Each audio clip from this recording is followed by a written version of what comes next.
Sobre o jogo com o América, o Cruzeiro fecha a preparação na tarde desta terça-feira. E aí, vamos ver o que fará o técnico interino, Wesley Carvalho, quanto ao time. Ele que deu uma mesclada no domingo diante da equipe do Uberlândia e agora tem os jogadores de volta. Fica a expectativa quanto a Marlon, Lautaro Dias e Caio Jorge. O Marlon, o Caio e o Lautaro, eles estiveram em campo nessa segunda-feira.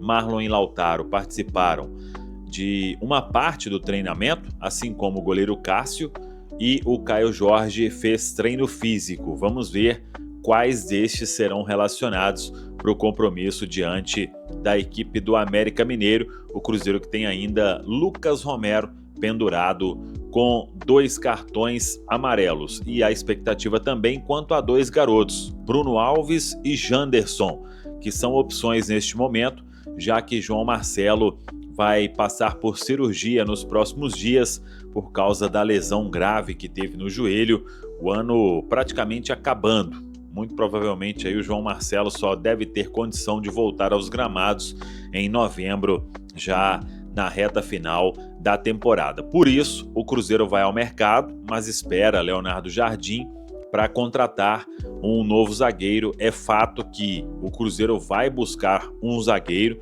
ao entendimento de que, com o elenco hoje, tendo Fabrício Bruno, Jonathan e Vidalba como as 3 opções e 2 garotos, Bruno Alves e Janderson, o Cruzeiro vai precisar de buscar uma nova peça no mercado para reforçar a defesa. Sobre Leonardo Jardim, assinou já a rescisão de contrato com o Al Ain dos Emirados Árabes. O caminho está livre para ele ser anunciado pelo Cruzeiro.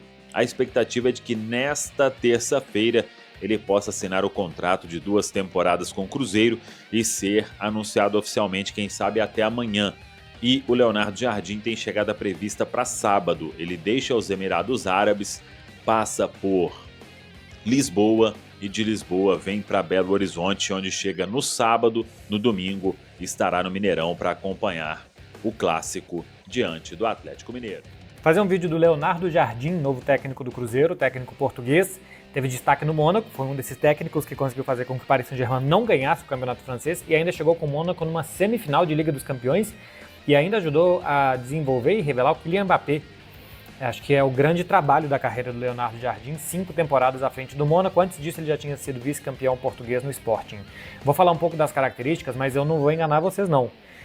É muito difícil que alguém pare para ver o Mônaco jogar, a não ser que seja alguém que trabalhe diariamente com o futebol francês e que alguém se lembre do Mônaco de 2014 a 2019, tanto tempo depois. A mesma coisa do Sporting de 2013 e 2014, não é um time memorável do Sporting para a gente trazer. Então, claro que fiz muita pesquisa, tem muita coisa que é baseado em que eu achei na internet, que conversei com algumas pessoas. Por exemplo, boa parte desse vídeo é baseado no relato e nas impressões de um jornalista, Luso Franco.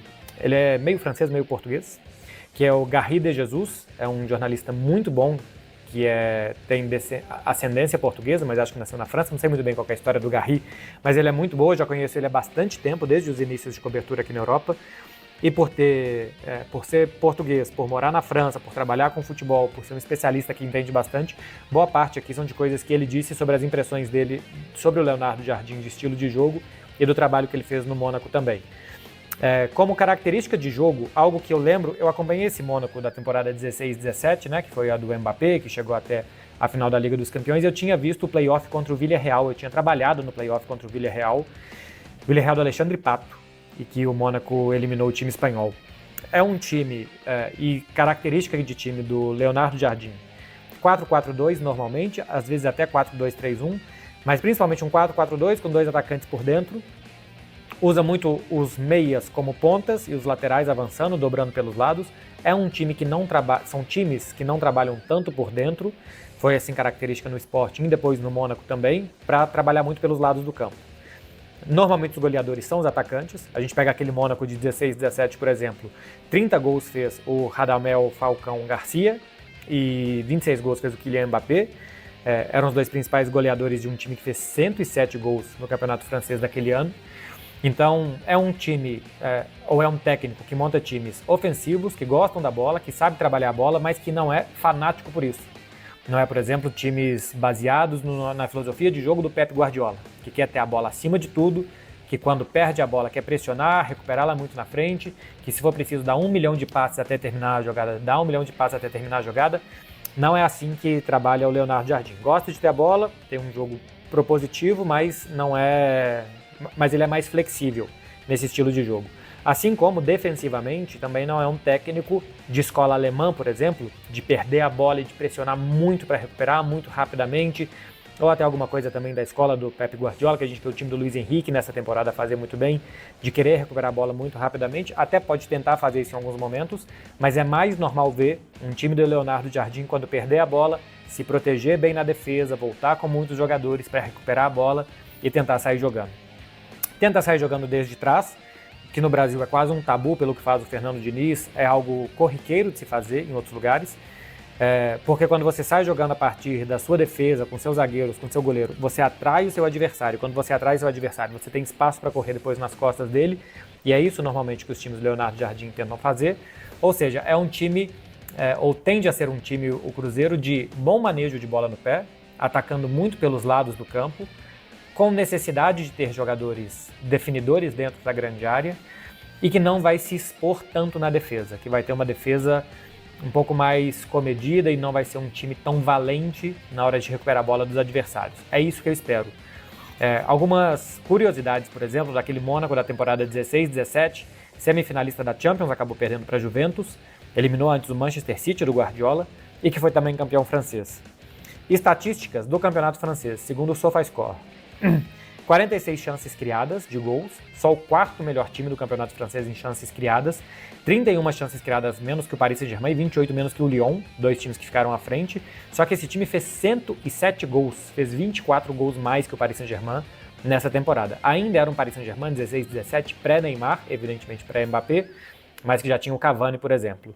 Foi só o sexto time em posse de bola, com uma média de 52%, ou seja, gosta da bola, trabalha, é um time ofensivo que faz 107 gols, mas para isso não precisa de ter 70%, 80% de bola em um jogo. O terceiro time em finalizações, uma média de 14,6 finalizações por jogo. O segundo em cruzamentos certos, é um time que realmente cruza muita bola na área. Teve a segunda melhor defesa, com 31 gols sofridos. Falei aqui, Falcão e Mbappé, os dois artilheiros do time na temporada, com 30 gols o Falcão, 26 o Mbappé. O trabalho que levou ele ao Mônaco tinha sido no Sporting de Portugal. Ele foi o segundo lugar, o Sporting há 4 anos não conseguia o vice-campeonato. O Rubem Amorim foi tirar o time da fila depois, ganhou 2 campeonatos. E tinha sido 7º colocado na temporada anterior. Cara, ser 7º colocado no campeonato português para um clube como o Sporting é o fim da picada. E o Leonardo Jardim conseguiu que esse time fosse vice-campeão, perdendo para o Benfica de Jorge Jesus naquela oportunidade. Ele ajudou a desenvolver o Mbappé, como eu falei, embora tenha tido uma tensão com o Mbappé, porque ele ainda queria que o Mbappé se desenvolvesse mais, que não jogasse todos os jogos, todos os minutos. O Mbappé arriscava sair, ameaçava sair, e acabou jogando a partir já do meio da temporada, novembro, dezembro, o Mbappé começa a jogar mais e estoura como estourou. Por exemplo, ele fixou o Fabinho como volante. O Fabinho sai da base do Real Madrid Castilha para o Mônaco, meio lateral, meio volante. Ele fixa o Fabinho como um meio campista, ajuda a desenvolver, por exemplo, o Thomas Lemar, que hoje é jogador do Atlético de Madrid, e que é um meia ponta muito importante desses jogadores de lado de campo. O Benjamin Mendy tinha sido importante com ele também, né? Aquele lateral esquerdo que foi para o Manchester City, teve problemas judiciais por algumas acusações de agressão sexual. Bernardo Silva também se desenvolveu bastante com ele, o Sidibé, Bakayoko, enfim, desenvolveu vários jovens jogadores que depois foram para João Moutinho, jogou com ele também do lado do Fabinho no meio campo. Era um time de muita bola, todo mundo ali sabia jogar bola, que, por exemplo, Thomas Lemar de um lado do campo, Bernardo do outro, eram pontas que ajudavam muito com passagens de laterais, com atacantes de área para finalizar as jogadas. Pensando no Cruzeiro, e se a gente for pensar que ele vai querer mais ou menos fazer o que ele já fez em outros times, especialmente nesse time do Mônaco, não sei se Dudu e Gabriel seriam uma dupla de ataque, ou se o Dudu iria para o lado do campo ser um meia ponta, né? Porque é um 4-4-2, então você é meio campista, por assim dizer, porque você está jogando numa linha de meio campistas, mas ataca como um ponta, para ter um jogador mais de área do lado do Gabriel. Não sei se Caio Jorge, se Bolazzi, até se o Lautaro Dias, mas ter um atacante mais de área e o Gabriel um pouco mais móvel. Por exemplo, ter um Falcão Garcia e um Mbappé. O Gabriel seria o Mbappé por características, pelo amor de Deus, e não por qualidade. E do outro lado, por exemplo, o Marquinhos poderia ser o meia pelo outro lado do campo, com o Wallace e Matheus Henrique como volantes, ou com o Matheus Pereira e Matheus Henrique, para ter o Matheus Henrique como primeiro e o Matheus Pereira como um jogador mais armador, para aproveitar o potencial do Matheus Pereira como 10. Pode colocar, por exemplo, o Gabriel na frente como um atacante mais móvel, o Matheus Pereira como 10 chegando como segundo atacante, e esses jogadores de lado. Tirar o Marquinhos e colocar o Matheus Pereira do lado do campo, enfim, a partir daqui ele vai ter muitas opções para trabalhar. O normal de se imaginar é um time com 2 meias que atacam como pontas, que dobram com os laterais, e 2 atacantes mais perto do gol, mais dentro da área, aproveitando cruzamentos. O que eu acho de opinião, que é uma muito boa do Cruzeiro, tá? Acho que o Cruzeiro acerta bem pelas características de jogo do técnico, de um time mais equilibrado, que não quer atacar acima de tudo e acima de qualquer coisa, mas que quer entender os momentos do jogo. É um técnico bem técnico mesmo. O Garrido Jesus até me dizia que ele é um desses técnicos portugueses de universidade, de estudo, catedráticos, que entendem muito de tática. Eu acho isso muito bom. Que também ajudou a desenvolver muitos jogadores na passagem dele pelo Mônaco. Isso também pode ser bom. O Cruzeiro com alguns jogadores como o Tevez, né? Tevez, se eu não estou enganado, saindo da base, e outros que estão aparecendo também com potencial. Ele pode ser um técnico a desenvolver esses caras, fora desenvolver os que já estão lá também. Então eu acho que tem um bom nível de acerto do Cruzeiro na intenção de contratar o Leonardo Jardim. O Cruzeiro quer ser, nessa temporada, um time de posse de bola, de protagonismo, de atacar os seus adversários, de ditar o ritmo do jogo. Eu acho que está contratando um técnico que sabe fazer isso e sem expor demais o time. Sendo equilibrado também, porque acho que o Cruzeiro em muitos momentos vai precisar de muito equilíbrio para se defender contra rivais mais preparados, mais fortes. O Cruzeiro ainda é um time que está sendo montado, e para isso acho que o Leonardo Jardim também tende a saber fazer a leitura do que o jogo vai pedir.